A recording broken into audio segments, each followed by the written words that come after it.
E aí, terceiro ano, vamos lá para a nossa correção? Pessoal, na aula de hoje, vou corrigir com vocês a atividade do DH da página 230 até a página 232, tá bom? E vou utilizar com vocês até aquela técnica que eu disse que é assim, para ganhar tempo na hora da prova, observa o texto, se não tiver nenhuma informação, pula essas informações e vai para o que tem após o texto, que é o gráfico e depois a pergunta. Observa só a primeira questão de vocês. Ó. Na primeira questão, ele vem assim. Ó. Uma pesquisa de mercado foi realizada entre os consumidores das classes. Só a história. Após você tem um gráfico e após o gráfico. Uma empresa vai lançar uma promoção utilizando apenas uma categoria nas classes A e B e uma categoria nas classes C e D. De acordo com o resultado, para atingir o maior número de consumidores das classes A e B e C e D, a empresa deve realizar a promoção aonde? Aí você vai verificar aonde é que as pessoas mais utilizam. Então, ó, tá no item B. A classe A e B utiliza mais a internet e a classe C e D utiliza mais os correios. Tá bom? Então, assim, você observa que é bem direto o assunto, ó. Questão do Enem 2015. Na segunda, ele traz um texto, tem dois gráficos de setores e a pergunta. De acordo com os gráficos, a quantidade de embalagens PET recicladas destinadas à produção de tecidos e malhas em quilotoneladas, certo? Vamos lá. É aproximadamente de quanto? Item C, 22,9. Glauder, onde é que estão esses valores ali? Você vai observar o gráfico de setor, onde está falando de PET reciclado. Usos finais. Tá bom? Então você observe, quando você fizer o somatório, você tem como resposta o item C, que é 32. Beleza? Na terceira questão, ela vem dizendo assim, ó. A tabela representa os registros de ocorrência de acidente de trabalho por categorias econômicas no Brasil, no mês de julho de 2001. Aí você tem uma tabela gigante, onde ela tem a atividade econômica, quantidade de empregados e os afastamentos. Não preste atenção nela agora não.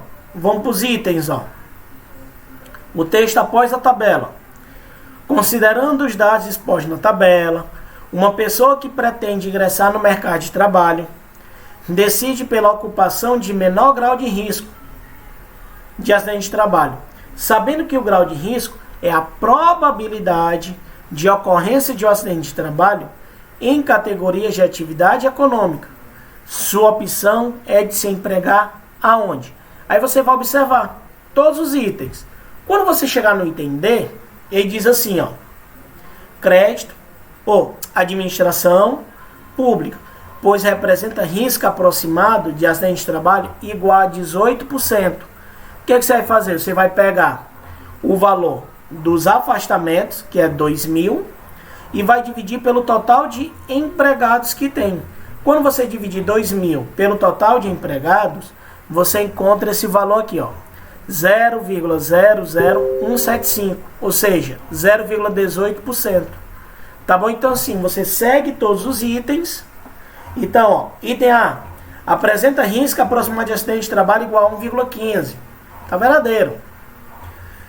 Mas como ele está dizendo que a menor opção é a administração pública, que está lá no item D. Beleza? Quarta questão. O Ministério da Saúde, as unidades federais, não interessa. Observa a tabela e vai para o texto. Os resultados obtidos permitiram que estados e municípios e governo federal estabelecessem as regiões prioritárias do país para a intensificação das campanhas de doação de sangue. A campanha deveria ser intensificada nas regiões em que o percentual de doadores por habitantes fosse menor ou igual ao do país. Vamos lá. As regiões brasileiras onde foram intensificadas as campanhas na época são item B. Ah, Glaucio, por que o item B? Porque você observa que os doadores são apenas 1,5% em relação ao número de habitantes. Olha só, região Norte, Nordeste e Sudeste.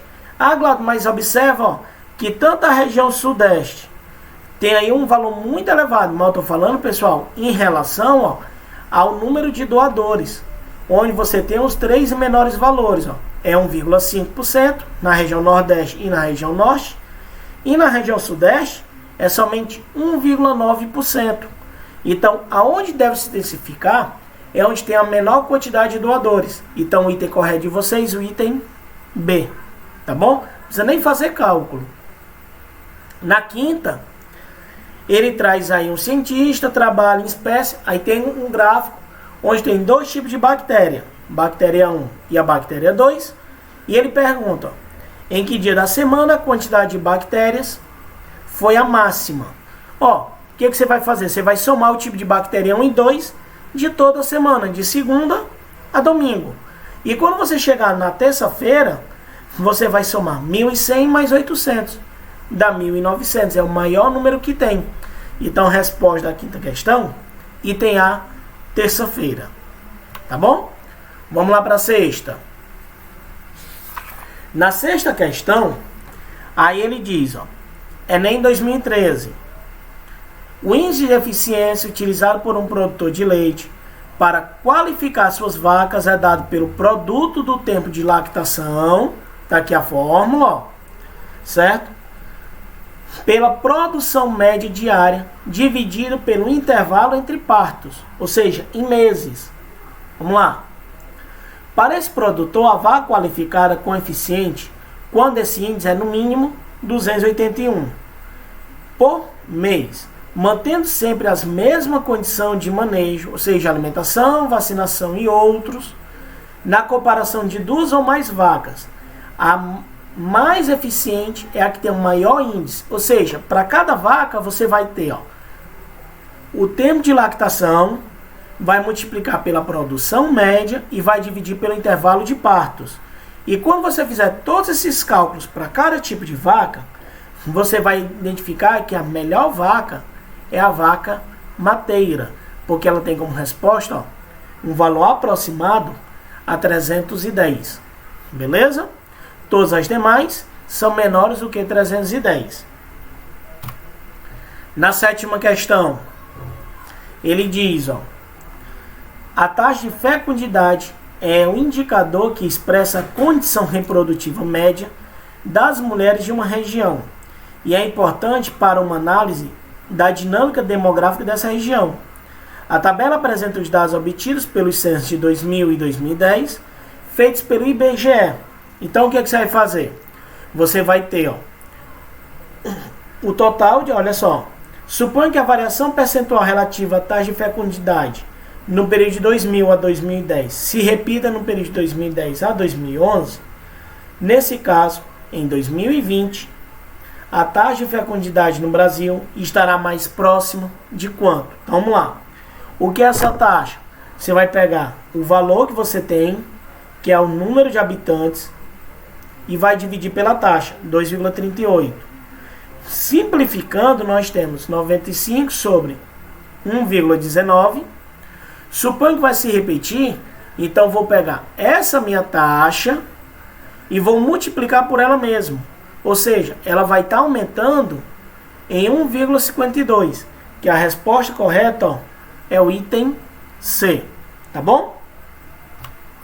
Oitava questão, ele traz um gráfico, onde nesse gráfico eu estou abordando três tipos: o desemprego oculto, o desemprego aberto e o desemprego total, nos meses de dezembro de cada um deles. A pergunta: nesse caso, a taxa de desemprego aberto de dezembro de 2012 teria sido em termos percentuais de quanto? Então vamos lá. O desemprego oculto em dezembro de 2012 é 1 meio de 2,2, ou seja, é 1,1. Glauco, onde é que está esses valores aí? Está no gráfico de vocês, pessoal. Tá bom? Observe o gráfico, você vai identificar todos esses valores que estão aqui na questão. Já o desemprego total é de 9. E aí, o desemprego em aberto é só subtrair 9 menos 1,1, que dá igual a 7,9, item E, tá bom? Nona questão, ela diz: nos últimos anos, a frota de veículos no Brasil tem crescido de forma acentuada. Observando o gráfico, é possível verificar a variação do número de veículos no período de 2000 a 2010.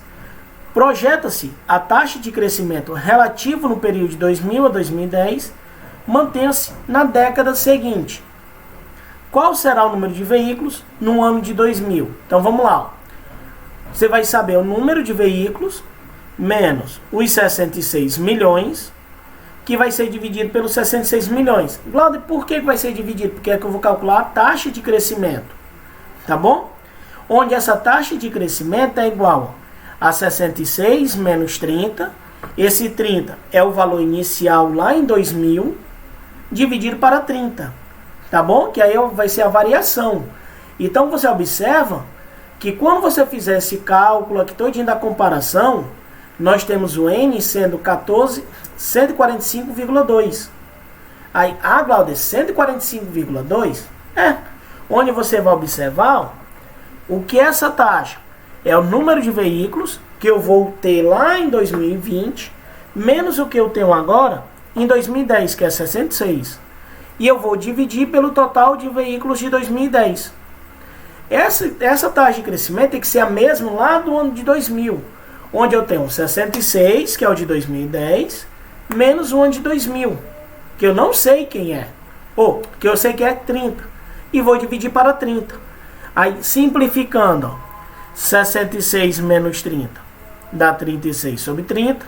Se eu simplificar essa fração, eu tenho 6 quintos. Aplicando o produto do meio pelos extremos, 5n menos 330 igual a 396. E isolando os valores, eu tenho 726. Quando eu dividir para 5, 145,2. Essa é a primeira solução. A outra solução, você vai fazer a divisão, você vai subtrair 66 menos 30, dividido para 30, que esse aqui é o intervalo de 2010 a 2000, certo? Quando você simplificar, você tem como valor 1,2. Basta você pegar esse valor 1,2, como vai ser um aumento de 100%, eu vou somar o meu 100%, que é 1, e vou somar com 1,2. Eu vou ter como resposta 2,2, e quando eu multiplicar os 66 milhões por 2,2, o valor aproximado vai ser de 145,2 milhões, tá bom? E a 10ª e última questão de vocês, ele diz aí qual deve ser um aumento na receita da empresa para que o lucro mensal em 2014 seja o mesmo de 2013. Então aqui nós temos o ensino de cada um deles, tá bom? Ensino fundamental, médio e superior, onde eu vou calcular cada porcentagem, onde eu tenho 1.000 para o ensino fundamental, 2.000 para o ensino médio e 5.000 para o ensino superior. Após o aumento, o que vai acontecer? Eu vou multiplicar esses valores aqui, ó, 70 vezes 1.000, 180 vezes os 2.000 e 20 vezes 5.000. Multiplicando, dá 530 mil reais. Como o valor tem que ser o mesmo do ano que ele quer, o de 2013, onde 2013 foi 400 mil, basta subtrair. Dá 130 mil reais, que é o item B da questão, tá bom? Pessoal, conclui com vocês a correção da atividade, tá bom? Acompanhe a escola pelas redes sociais, pela Agenda Edu. Lembrem de fazer as atividades no portal. Fiquem com Deus e até a próxima.